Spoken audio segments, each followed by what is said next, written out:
While I was in the service, I found out that there is an ongoing, non-consensual human experiment, and it's testing a human-machine interface weapon. There is a group here in the United States that are non-consenting human subjects for the testing of this weapon, and they're calling themselves targeted individuals. We are seeing an alarming rate of complaints of use of electromagnetic weapons, microwave auditory effects, silent sound spectrum, EEG cloning, which has taken the lab out of the laboratory and into the home. Most of these, from the research that we reviewed, can be done remotely. It seems to be more weapons research than medical research. I personally corresponded with upwards of 1,500 victims, all complaining of identical complaints from every state in the nation. They're being accused of being crazy. They're being accused of being paranoid and schizophrenic to completely cover up what is in fact a social engineering program and a covert research and development program for some of the most sophisticated and advanced technology that the world has ever seen. I've worked on projects for the CIA, Justice Department, Department of Defense. Is this the stuff, voices in the head and things like that? Yes. We've run into a few people that claim they got voices in their heads, they sleep inside tinfoil boxes, they do a lot of crazy things, it seems, but when they talk to us, they seem totally normal, they seem totally sane. Are these people crazy, or is the government doing this to them? The government's doing this to them. He's not even bothering to hide it. They're called voice of God weapons. Obviously, if members of the general public are not aware of the existence of this technology, which many of them are not, most of them are not, they will conclude that this person must be crazy. And as a result, they will recommend psychological evaluation for that person. You can see the way this is going to go, and the way it is going right now. As good people, helpless people that are being abused and tortured and enslaved and experimented upon in America today, American citizens cry out for help from their fellow Americans.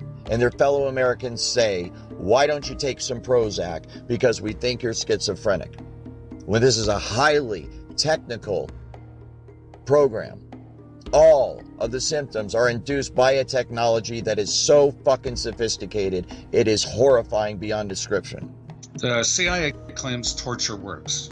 Now, they're talking about physical torture. Now, no touch torture is a whole new topic, a whole new category. Most people don't believe it's happening. You can be tortured in your own home. No one will believe you.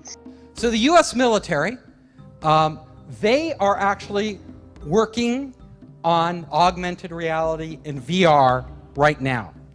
Again, it's so funny because the military contacted me and asked if I would help them. And I'm reluctant to do that because I like talking about everything. And it would be top secret, whatever they told me. So it's like, I don't know. I have a lot of ideas, but I don't want to know what you're doing because I only want to know it's public. So this is public. But how they're doing it is not public. But I will tell you, one of the things we'll be able to do is we'll be to outsource functions of our brain. So we'll be able to outsource, we'll be able to upload our memories to the cloud. What they're doing is looking at the pattern in the brain, and then they're matching that pattern, they're putting that into a database. So if you can match the patterns in somebody's brain to the patterns in the database, you can literally start to read their mind. Every time a word comes up, you know it. Oh, that word came up for that individual. Now, will the patterns be identical in every person? Probably not, though the information will be stored in slightly different places. But it wouldn't take long for you to train a machine to read your mind. Now, that's just the beginning. They may be able to have algorithms sophisticated enough, and they get enough samples, enough data, that the AI could actually learn over time what the general rules are for different words, and then you could apply it to anybody. Remember, we were talking about cloning. Brain cloning, brain heterodyning is the actual word, which means modulation of other brain signals within yours. And so they're cataloging and classifying brain patterns, which can be transformed and transmitted into other human beings. You could literally start to communicate with other people. So my lecture, we could all be standing here silently. And I could just be communicating it to you. I could be talking, you would talk to people, you could literally have conversations with people without ever getting on your phone anywhere in the world. You know, goodbye WeChat or Google Hangouts. We could all just be on our brainwaves, right? A computer multiplexer routes the voice signal of the sender through microwave towers to a very specific defined location or cell. The receiver is located and tracked with pinpoint accuracy by their biometrics, DNA, iris, gait, facial recognition, and brainwave patterns. However, the receiver is not a cellular phone. It is the human brain. This technology can also be used to manipulate the emotions of the target. It can induce fear, love, hate. It can cause you to be nervous. It can cause you to be confident. It can cause you to be depressed. It can cause you to be happy. It can cause you to feel any fucking emotion at any time by artificially inducing them. Emotions are also data. We could start literally to feel somebody else's pain. And now we say, I feel your pain. We don't really feel their pain.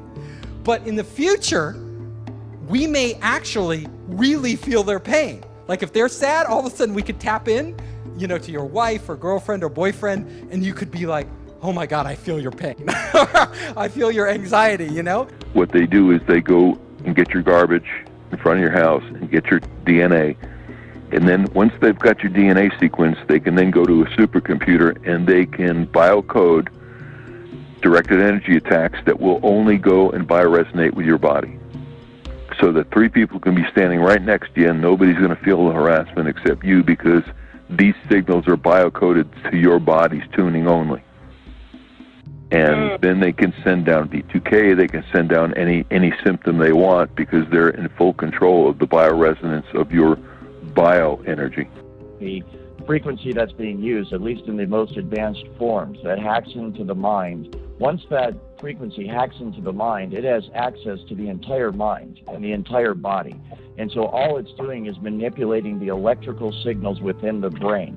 And so by manipulating the electrical signals within the brain, it can make you feel stuff. It can make you feel sensations. It can make you do stuff. It can make you think stuff. What's happening normally is, from my understanding with the most advanced type of this technology, is they are manipulating your brain to be able to feel sensation in other parts of your body. And people will interpret that as a shock, let's say, to your leg. It feels as though someone's shooting you with energy or a frequency or a spark or electricity in your leg, but there's not actually anything being shot at your leg. What's happening is they are manipulating your brain, and then it is causing you, within the part of the brain that deals with touch and sense and feel, it is causing you to perceive that someone is shocking you in your leg, when that's not actually going on. It's just generating that feeling in your mind. And let me give you an example that a lot of TIs go through. They will say something like, I'm stabbing you in the back. Can you feel that? And the TI will be like, yes, I feel that. And then they'll give it a score. Okay, how much misery and suffering did that cause? And all that's being done is being played back into the brain, you know, the central nervous system. It's not an actual physical touch. There was no harm being done in terms of the physicality of the individual, but they'll go through these like 3 a day different tortures. Okay, we're gassing your eyes with tear gas, and you know, their eyes will actually tear up. There will be a response and they'll itch and they can't see, but this is all done through the brain. It's the brain's reaction to these tortures that they're playing back to them. So the brain feels the pain as if it's real. That's right. We call it no-touch torture, and so the assumption for most human beings, well, if I don't see blood or mutilation, it can't be that bad. Well, what the brain perceives is far worse than that. In fact, the pains are amplified, sensitized, and are extremely vulnerable to these circuits being stimulated. Torture itself It's a high stress level. So one of the objectives of torture is to keep them at maximum pain and the highest stress levels possible. And it breaks my heart to know what's being done to them by some real sick, evil, out of control people who have taken their positions of power and authority and taken advantage of it. They have violated the trust of the American people. They have violated the trust of the stockholders in their companies. They have violated the trust of their co-workers. They violated the trust of their employees. They violated the trust of their family and their friends. They violated the trust of their children. And they violated the trust of all Americans everywhere, and indeed all human beings all over the planet.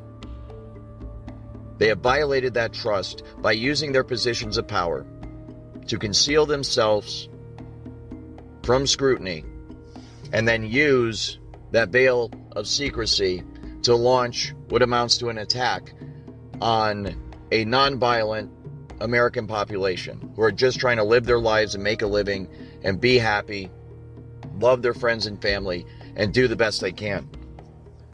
So, you know, like any technology, there are great things we could do, and then there are very horrible things that could result from it that are unanticipated.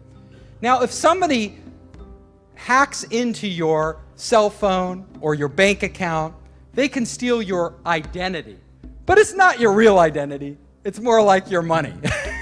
And that's bad enough, right? That's pretty bad if you get hacked and they steal your, they do identity theft. But if they're connected, if your brain is connected directly to the internet, then it will be real identity theft. They could take you. They could literally erase you. They could reprogram you in a way without you even knowing it. So you think you're in control of your own will, but it's actually somebody else. It can literally stop your own thoughts from happening and replace them with other thoughts by sending thoughts to your head. And it's so sophisticated that you cannot tell where these thoughts are coming from. There's no way to discern that they are coming from somewhere other than your own mind.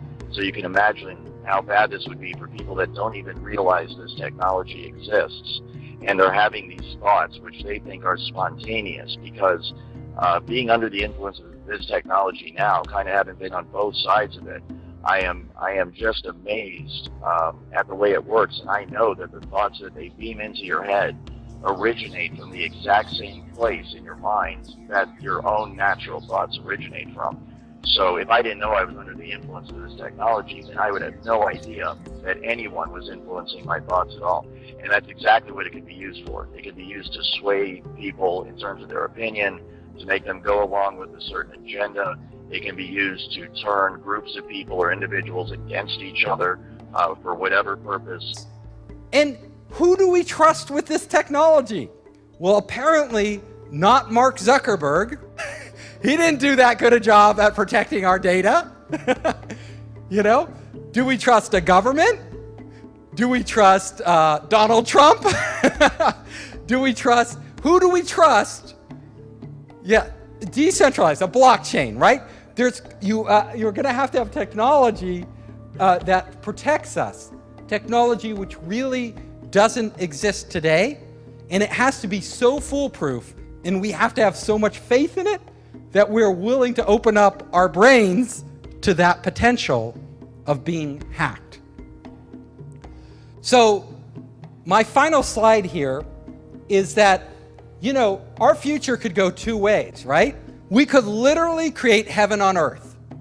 So we are all one giant being, and we are all working in unison, and we are experiencing these amazing things.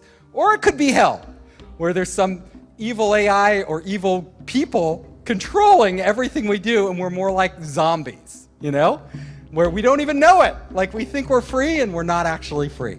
And I always thought that was a possibility for the future. I'm aware of some of the predictions of the future and the direction the country's going, and it could get really bad. Some horrible things could happen in the future.